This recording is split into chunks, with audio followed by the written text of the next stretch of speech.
বাবা আজকে কী কী বাজার করলেন এবং আমি কী কী রান্না করলাম, কী কী আইটেম ছিল, সব কিছু আপনাদের সাথে শেয়ার করব। আসসালামু আলাইকুম এভরিওয়ান, আশা করি আপনারা সবাই ভালো আছেন। আমার ভিডিওগুলো ভালো লাগলে অবশ্যই সাবস্ক্রাইব করে আমার ছোট্ট চ্যানেলের পাশে থাকবেন। মিনিংফুল গঠনমূলক কমেন্ট করবেন, আমাকে উৎসাহিত করবেন। আমি আপনাদেরকে নিত্য নতুন ভিডিও দেওয়ার চেষ্টা করব। বাবা আজকে বাজার থেকে একটি 2 কেজি ওজনের হাওড়িয়া রুই মাছ এনেছিলেন। আমি বড় মাছ অনেক পছন্দ করি, 3 ধরনের মাছ বিশেষ পছন্দ করি: ইলিশ মাছ, চিংড়ি মাছ এবং রুই মাছ। তো আপনারা হাওড়িয়া রুই মাছটি কীভাবে চিনবেন আমি আজ আমার ভিডিওর মাঝে আপনাদেরকে বলে দিচ্ছি। হাওড়িয়া রুইগুলা সরু থাকে এবং অনেক লম্বা থাকে। তারপর মাছগুলা কাটার সময় খুবই টাইট থাকে, লুজ থাকে না, এবং মাছের ভিতরের তেলটি খুবই পরিষ্কার পরিচ্ছন্ন থাকে। ফিটের যে কাদা বা আবর্জনা থাকে না। তো আশা করি আপনাদেরকে আমি বোঝাতে পেরেছি। অবশ্যই বাজারও গেলে হাওড়িয়ার রুইগুলো এখন চিনে যেতে পারবেন। তো মাছগুলা আমি প্রথমে আঁশগুলা ফেলে দিয়েছিলাম, এখন সুন্দর করে কেটে নিচ্ছি। আর যেহেতু আজকে উড়ি দিয়ে মাছগুলা রান্না করব, তো সবজি দিয়ে মাছ রান্না করলে আমি মাছের পিস একটু ছোট দিই, যাতে সবজির সাথে খুব সুন্দরভাবে মিশে যায় এবং মশলাগুলা সুন্দরভাবে ঢুকে।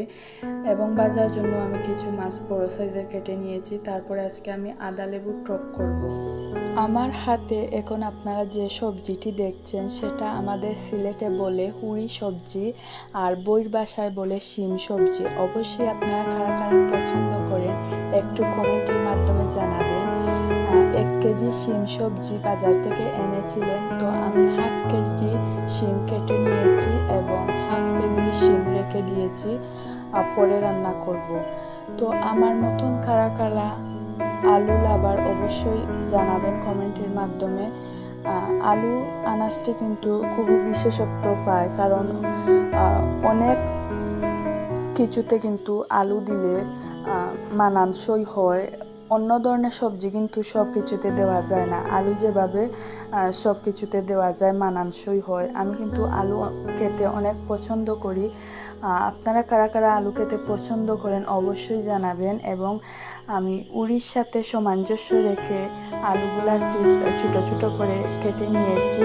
এবং এখানে রয়েছে কাঁচামরিচ এবং হাইব্রিডের ধনেপাতাগুলা। এখন কিন্তু হাইব্রিডের ধনেপাতা 12 মাস পাওয়া যায়। আগে কিন্তু হাইব্রিডের ধনেপাতাগুলা শুধু শীত সিজনে মিলত, এখন কিন্তু 12 মাসই পাওয়া যায়।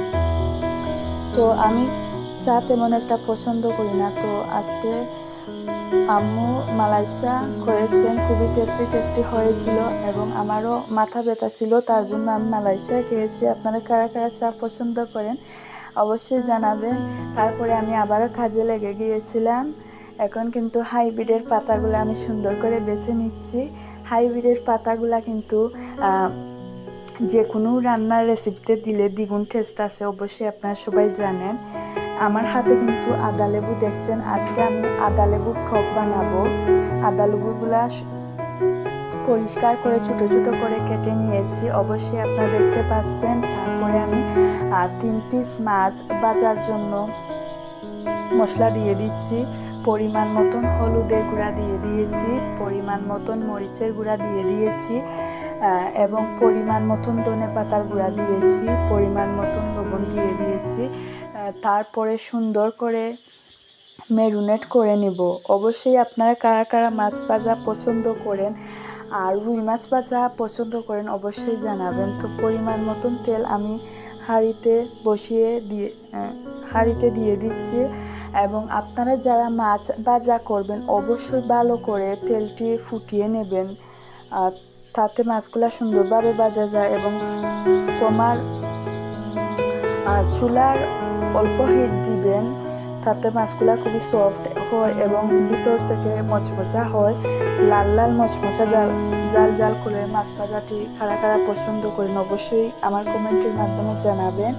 আর নতুন হলে সাবস্ক্রাইব করে আমার ছোট্ট চ্যানেলের পাশে থাকবেন। গঠনমূলক মিনিংফুল কমেন্ট করবেন, আমাকে সাপোর্ট করবেন। অবশ্যই আমি আপনাদেরকে নিত্য নতুন ভিডিও দেওয়ার চেষ্টা করব। তারপর পেঁয়াজ ভাজা করে ছিটিয়ে দিচ্ছিলাম, আর ধনেপাতাগুলা কুচি কুচি করে মাছের ভাজার উপরে দিয়ে দিচ্ছিলাম। তারপর আমি আবারও একটি হাঁড়ি বসিয়ে নিয়েছিলাম। এখন কিন্তু আমি আদা লেবুর টক করব, তাই পরিমাণ মতন তেল দিয়ে দিয়েছি। যখন আপনারা কোনো ধরনের টক রান্না করবেন, তেলের পরিমাণটি একটু কমিয়ে দিবেন।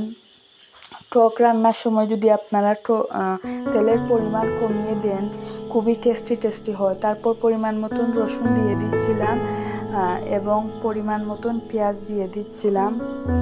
দিয়ে বাদামি রঙের করে আমি আদা লেবুগুলা দিয়ে দিয়েছি এবং পরিমাণ মতন লবণ দিয়ে দিয়েছি। অবশ্যই আপনারা কিন্তু আদা লেবুর টক যখন রান্না করবেন, পেঁয়াজ এবং রসুনের সাথে আদা লেবুগুলা তেলের সাথে ভেজে নিতে হবে, পানি কিন্তু দেওয়া যাবে না। আর অবশ্যই আদা লেবু কেনার সময় দেখে শুনে কিনবেন, কারণ অনেক আদা লেবু তেঁতু হয়, কিন্তু আমাদের আদা লেবুটি খুব ভালো ছিল, খুবই টেস্টি হয়েছিল। তারপর পরিমাণ মতন হলুদ দিয়ে দিয়েছিলাম, পরিমাণ মতন মরিচের গুঁড়া দিয়ে দিয়েছিলাম, পরিমাণ মতন ধনেপাতার গুঁড়া দিয়ে পানি দিয়ে কষিয়ে নিয়েছিলাম। এখন রুই মাছের মাথা আর মাছগুলা দিয়ে দিচ্ছি। খুব সুন্দরভাবে মশলার সাথে ভালো করে মিক্স করে নিতে হবে এবং আমি আবারও 5 থেকে 6 মিনিট কষিয়ে নেব। অবশ্যই আপনারা কারা কারা আদা লেবুর টক পছন্দ করেন আমাকে জানাবেন। তারপর আমি পরিমাণ মতো জল দিয়ে দিয়েছি। আমি আবারও 8 থেকে 10 মিনিট চুলার বসিয়ে কষিয়ে নেব। তারপরে হাইব্রিডের পাতাগুলা দিয়ে দিব। হাইব্রিডের পাতা দিলে কিন্তু যে কোনো রান্নার শেষে দ্বিগুণ টেস্টি আসে এবং খুবই টেস্টি লাগছে। আমারটাই অনেক ভালো লাগছে। অবশ্যই আপনারা কে টক পছন্দ করেন আমাকে জানাবেন। এবং আমার কয়েকটি শর্টস ভিডিও রয়েছে টক, মানে বিভিন্ন টক ফল দিয়ে বিভিন্ন স্পাইসি মশলা বা মাখামাখির ভিডিও যেটা বলেন আপনারা, অবশ্যই আমার শর্ট ভিডিওতে আপনারা পেয়ে যাবেন। তারপরে আমি আবারও একটি হাঁড়ি বসিয়ে দিয়েছিলাম। এখন কিন্তু আমি শিম সবজি রান্না করব। পরিমাণ মতন তেল দিয়ে দিয়েছিলাম, পরিমাণ মতন পেঁয়াজ বাটা দিয়ে দিয়েছিলাম। পেঁয়াজ বাটাগুলা যখন বাদামি রঙের হয়েছে তখন 1 চামচ হলুদের গুঁড়া দিয়ে দিয়েছি এবং 1.5 চামচ মরিচের গুঁড়া দিয়ে দিয়েছি এবং 1 চামচ ধনেপাতা গুঁড়া দিয়ে দিয়েছি। তো ভালো করে তেলের মাঝে সব কিছু আমি মিক্স করে নেব। তারপর আমি পরিমাণ মতন পানি দিয়ে মশলাগুলা কষিয়ে নেব। অবশ্যই কারা কারা সবজি পছন্দ করেন কমেন্টের মাধ্যমে জানাবেন। তো আমি এখন শিম সবজিটি দিয়ে দিয়েছি। সব কিছু আমি একসাথে মশলার সাথে খুব সুন্দরভাবে মিক্স করে নেব। আর অবশ্যই সবজি রান্নার সময় সবজির সাথে সামঞ্জস্য রেখে মাছের পিসগুলো একটু ছোটো করে দেবেন, তাতে সবজিগুলা খুব সুন্দরভাবে রান্না করা যাবে এবং মশলাগুলা খুব সুন্দরভাবে মাছে ঢুকবে। অবশ্যই আপনারা টেকনিকটি ফলো করবেন। তো সবজিগুলা কষিয়ে নিয়েছিলাম, এখন কিন্তু মাছগুলা দিয়ে দিয়েছি। এখন মাছগুলা আমি আরও কিছু সময় কষিয়ে নিয়েছিলাম, পরিমাণ মতন জল দিয়েছি। এখন আমি আবারও 8 থেকে 10 মিনিট কষিয়ে নিব। তারপরে উপরে হাইব্রিডের পাতাগুলা দিয়ে দেব। অবশ্যই আপনারা কারা কারা সবজি পছন্দ করেন আমার কমেন্টের মাধ্যমে জানাবেন। নতুন হলে সাবস্ক্রাইব করে আমার ছোট্ট চ্যানেলের পাশে থাকবেন। মিনিংফুল গঠনমূলক কমেন্ট করে আমাকে উৎসাহিত করবেন। আমি আপনাদেরকে নিত্য নতুন ভিডিও দেওয়ার চেষ্টা করব। এবং আমার আজকের কি খেয়েছিলাম রাতে, প্রথমে ছিল আলুর ডাল, ভাত, লেবু, কাঁচামরিচ, শসা, 1 পিস জাল করে রুই মাছ ভাজা। তো আপনারা যদি আলুর ডাইলের স্পেশাল রেসিপি পেতে চান অবশ্যই কমেন্টের মাধ্যমে